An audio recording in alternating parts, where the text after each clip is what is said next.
Salut, c'est Cyril de Web de Fou, j'espère que t'as la forme aujourd'hui. On se retrouve pour un nouveau podcast pour voir ensemble pourquoi il faut être simple pour générer des bénéfices en emailing. Pourquoi quand tu vas trop loin, ça sert à rien.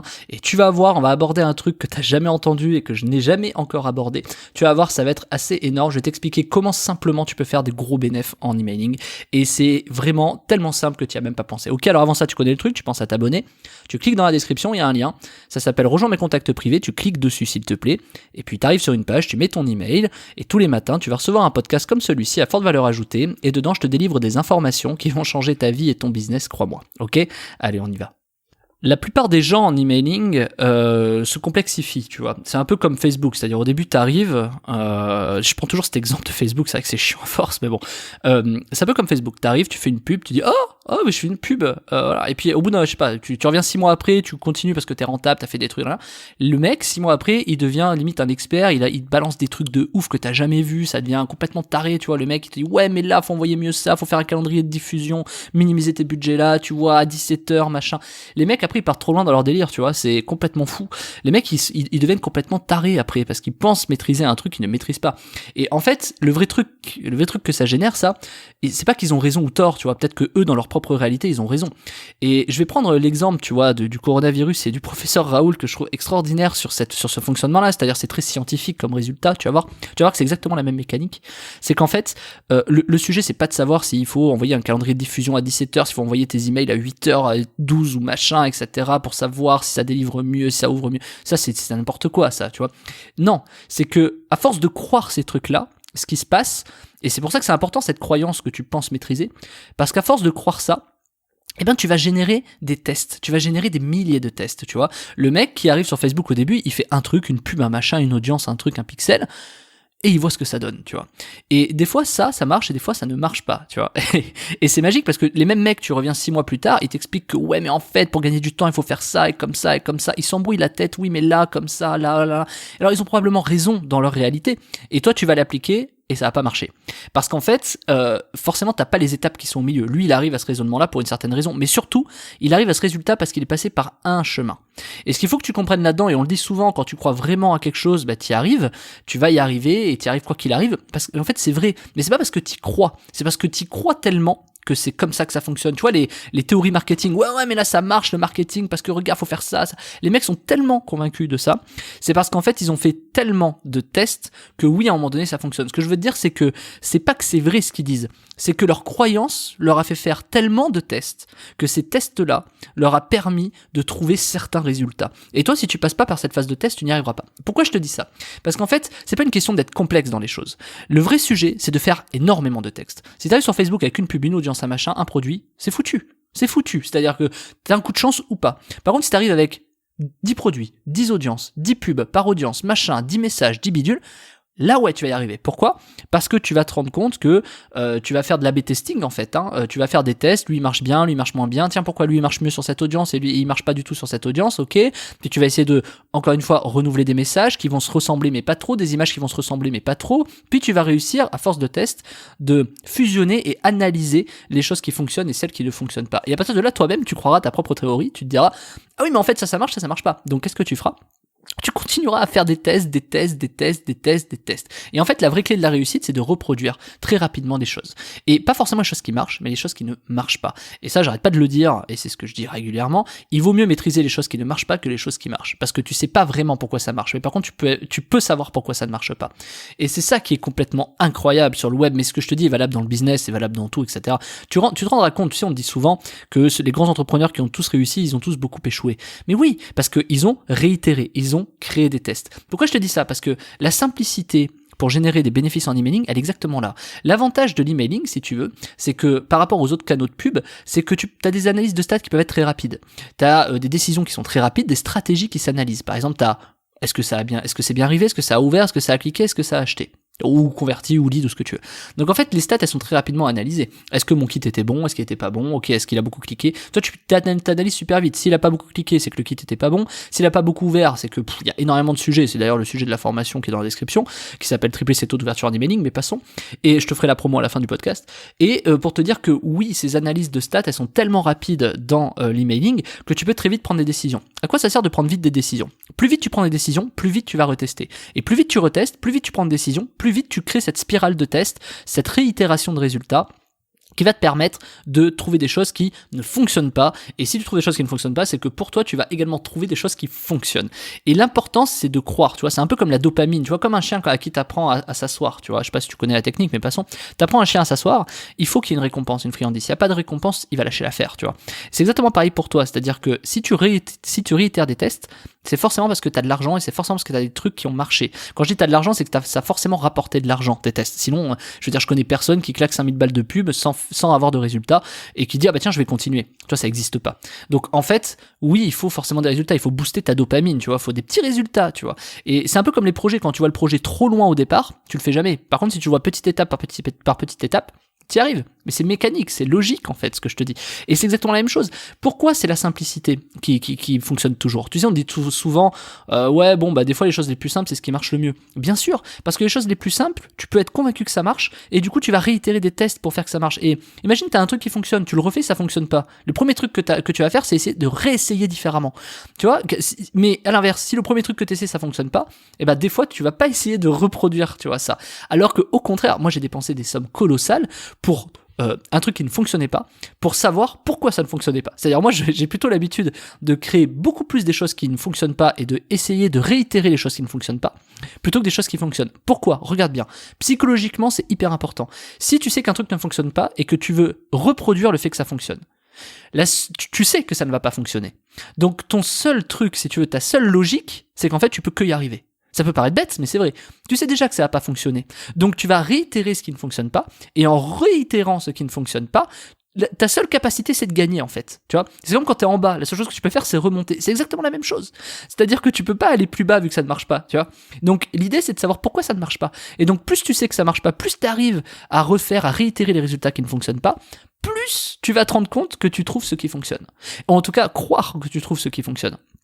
Et c'est là où c'est magique, parce qu'en fait, le fait de reproduire des résultats qui fonctionnent, tu sais pas vraiment pourquoi ça fonctionne. Tu peux essayer de croire, de savoir, tu ne sais jamais. Il y en a beaucoup qui sont en désaccord avec ça, et pourtant c'est une triste réalité. T'as qu'à leur dire, dis ça à des gens.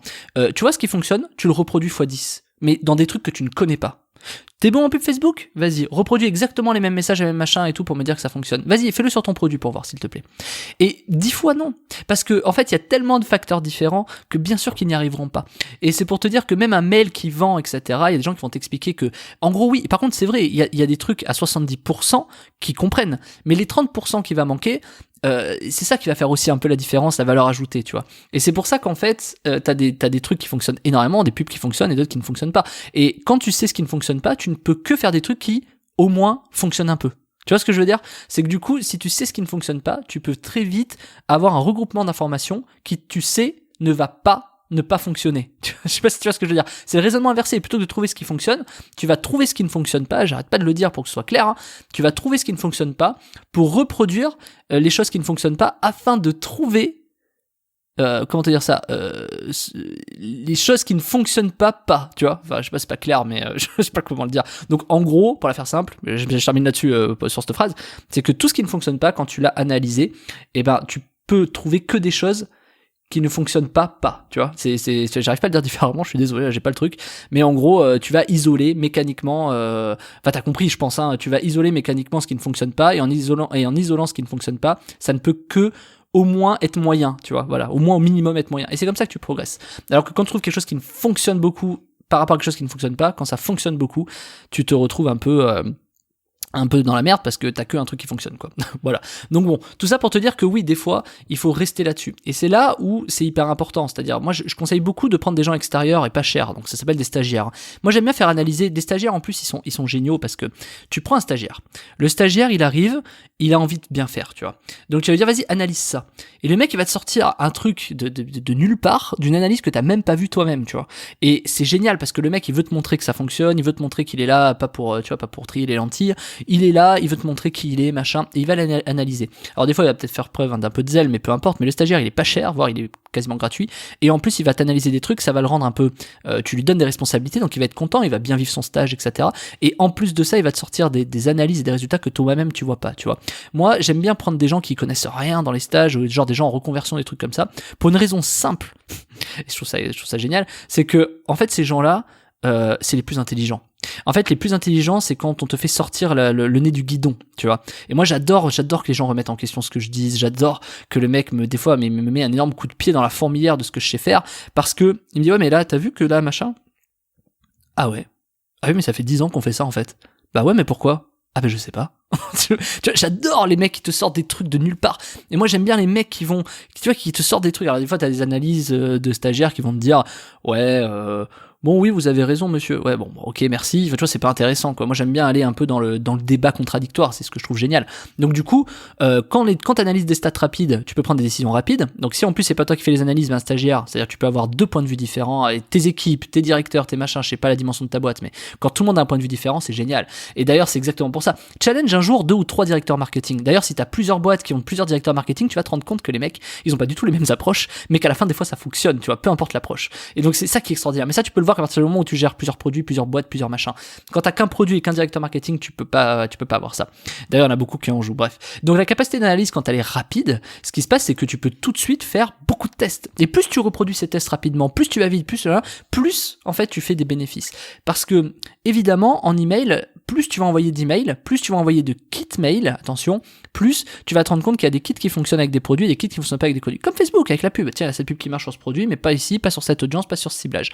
Moi, je me suis retrouvé, une petite histoire personnelle, je me suis retrouvé avec des kits qui marchaient qui marchaient et qui ne marchaient pas sur la même audience. Et ça c'est génial, j'adore, parce que tiens, on envoie un kit sur cette audience, un machin, avec cette formulation sur ce produit-là, et on se dit, ah mais ça marche, super. Et puis on le refait, ah mais non, ça marche pas. Et donc en fait, pourquoi? Bah des fois ça peut paraître bête, mais une petite segmentation différente, tu vois, une petite segmentation différente. Les gens, ils sont pas sensibles. Et moi, j'ai commencé à créer des segmentations dans des thématiques. Par exemple, je sais pas, on va prendre la minceur, je vais même prendre l'exemple de la minceur. Dans la minceur, t'as, par exemple, des gens qui vont être sensibles à la curiosité, des gens qui vont être sensibles aux promotions, des gens qui vont être sensibles à le fitness, il y en a qui vont être sensibles à l'alimentation.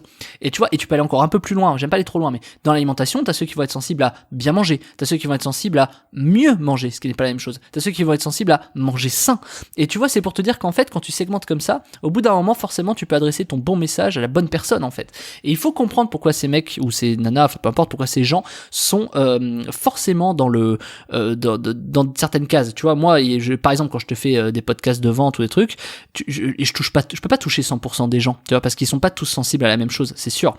Mais tu peux trouver des systèmes qui fonctionnent, tu vois. Et je fais un podcast par jour, je vais te donner mon truc, je fais un podcast par jour pour essayer de toucher différents sujets, pour aborder différents sujets plus ou moins liés à la formation, ça dépend des semaines, mais plus ou moins liés à la formation sur les sujets, parce que je sais qu'il y a certains sujets qui vont atteindre plus que d'autres. Et après, tu as des sujets universels, tu vois. Par exemple, thématique de la semaine, c'est de dire, écoute, tu veux pas arriver en spam, mais tu vas arriver en boîte de réception quoi qu'il arrive. Ça va toucher 100% des gens, tu vois, enfin 90% des gens, forcément, ils vont te dire, bah oui, je veux arriver en boîte de réception. Par contre, si je te dis, oui, si je te parle de, je sais pas, hier, je t'ai fait un podcast sur la piège de la délivrabilité, il y en a qui vont dire, mais ouais, enfin non, tu vois, ça m'intéresse pas, la délivrabilité, mais c'est quoi, c'est machin. Et tu vois, ce que je veux dire, c'est que des fois, t'as des segmentations qui sont bien différentes. Il y en a, ils veulent du détail, il y en a, ils veulent de la curiosité, il y en a, ils veulent de l'expertise, il y en a, tu vois, il y a plein de choses comme ça. Et quand t'as trouvé ce à quoi les gens sont sensibles, à un moment donné, ton message, franchement, peu importe le message que tu donnes, si la personne est sensible à la curiosité, tu vas pas lui donner du détail, tu vas lui donner de la curiosité. Et c'est hyper important de segmenter ça petit à petit. Et moi, par exemple, dans mes mails, je vois très bien qui écoute, j'ai des stats sur mes machins, qui clique sur quel type de podcast, je vois jusqu'où ils écoutent, à quel moment ils décrochent, etc. J'ai des analyses assez poussées qui me permettent de savoir que, je sais en gros que les gens, à partir de là, ils décrochent, que là, c'est quelque chose qui fonctionne, que là, machin, etc. Et voilà. Et j'aime bien, moi, délivrer un peu de valeur en fin de podcast pour que les gens tiennent. Alors, il y en a qui, des fois, qui avancent, qui tiennent jusqu'en fin de podcast pour voir, en fait, à quel moment ils sont sensibles, pourquoi ils tiennent, etc. J'ai des podcasts qui ont très, très bien marché. J'en ai, qui ont pas du tout marché. Mais c'est exactement la même chose, tu vois, tu segmentes. Tu vois, je te parle de l'emailing, des podcasts, je te parle de la pub, c'est pareil. Combien de personnes voient ta pub, cliquent dessus, tu vois ce qu'on appelle les CTR, les machins, tout ça. T'as beaucoup de stats. Et c'est pour ça que c'est important de réitérer rapidement. Un podcast par jour, tu vois. Moi, ce que je trouve génial, plus tu fais, si je pouvais faire 3 podcasts par jour, franchement, je les ferais. 3 podcasts par jour, un podcast par jour, on va commencer là-dessus. Un podcast par jour, ça permet tout de suite de voir, en fait, de trier beaucoup de personnes. T'as ceux qui en ont marre, t'as ceux qui machin, t'as ceux qui se désabonnent parce que les contenus les intéressent pas, t'as beaucoup de choses différentes, t'as beaucoup de comportements différents. Et j'adore analyser ces comportements parce Parce qu'à la fin, ceux qui restent et qui écoutent tous mes podcasts vraiment en entier, etc., machin, si t'en fais partie, en général, ce sont des gens qui de toute façon vont acheter, ou même s'ils achètent pas, ce sont des personnes qui vont te faire confiance. Et c'est le plus important que d'acheter, que les personnes te fassent confiance. Et du coup, quand les personnes te font confiance, la magie de ça, c'est qu'après, ces gens embrassent un peu ton fonctionnement et ton état d'esprit. Et plus tu fais de podcasts, plus tu peux le voir. Si tu fais par exemple un contenu par semaine, tu peux pas analyser vraiment, tu vois, les contextes ils changent. Si t'en fais un par mois, je t'en parle même pas. Mais voilà, même un par jour, tu vois, c'est un peu délicat. Même un par jour, tu pourrais en faire 2 ou 3, tu pourrais plus analyser le truc. Mais je perdrais plus de monde, c'est pas trop le problème. Mais surtout, je saoulerais beaucoup plus de gens. Donc en fait, tu vois, déjà en plus je parle beaucoup. Donc imagine les mecs, ils vont passer 1 heure à m'écouter tous les jours, c'est l'horreur, quoi. Enfin, désolé, quoi. Tu vois. Donc c'est déjà 15 minutes, c'est déjà pas mal, tu vois. Donc voilà, c'est pour te dire que voilà, quand t'as beaucoup de textes comme ça que tu peux réitérer rapidement, et ça te permet tout simplement d'aller plus vite. Et c'est justement dans la formation de la semaine qui s'appelle tripler ses taux d'ouverture en email, où moi tous ces tests là je les ai déjà faits, peu importe le sujet, et je vais même me contredire, je vais même te dire que dans cette formation, je te montre comment passer par exemple de 100 clics à 6000 clics, comment passer de 10% d'ouverture à 45% d'ouverture fois 4,5, tu vois, et tu vas voir que c'est assez simple quand tu sais pourquoi. Je t'explique tout, t'as un schéma, je te fais un partage d'écran en vidéo, je te montre le truc, je te montre les statistiques, je te montre le schéma que j'utilise, je te montre les trucs qui fonctionnent, je vais même bien plus loin que ça, je t'explique comment faire beaucoup cliquer dans tes emails, comment arriver en boîte de réception, je te montre énormément de sujets, mais c'est quasiment une formation sur comment marche le mailing pour que tu puisses justement tripler tes taux d'ouverture, tripler tes clics, etc. Franchement, c'est une formation qui est très très complète sur comment fonctionne l'email, et même si t'es débutant, c'est hyper accessible. Moi, tu sais, je fais des formations qui sont quand même assez accessibles si tu t'intéresses à l'email. Et donc cette formation, franchement, c'est une des plus puissantes que j'ai faites en termes de valeur délivrée, de contenu et de puissance d'information que tu trouves dedans. Et je te dis ça parce que, en plus de ça, la puissance x10, x30 de ce truc, c'est que tu peux l'appliquer dans tous les supports. Par exemple, couvrir les audiences, couvrir pourquoi tes pubs elles cliquent pas, pourquoi, c'est valable partout. Et tu vas te rendre compte qu'en fait, même arriver en boîte de réception, éviter le spam pour arriver en boîte de réception, c'est le truc le plus magique. Et c'est un peu comme Facebook qui te dit, tiens, tu sais, ta pub est 35% en dessous de la moyenne, c'est exactement la même chose. Tu vas voir qu'en fait, tout ce que tu vas voir dans cette formation, c'est une valeur inestimable qui va te servir toute ta vie. S'il y a une formation que tu ne dois pas louper pour apprendre des choses, pour exploser tes taux d'ouverture, tes clics, etc., c'est vraiment celle-là, parce qu'elle est tellement colossale, ce que je t'ai mis dedans, la valeur qui est dedans, j'aborde tellement de trucs, et simplement, tu vois, que ça va te retourner le cerveau. Voilà, écoute, je t'en dis pas plus, tu cliques sur le lien, ça s'appelle tripler ses taux d'ouverture, je crois bien, et du coup, tu cliques, c'est la formation, tu sors ta CB, tu viens de l'autre côté, et puis je te rejoins de l'autre côté, ok? Et sinon, je te dis à demain, Martin. Salut.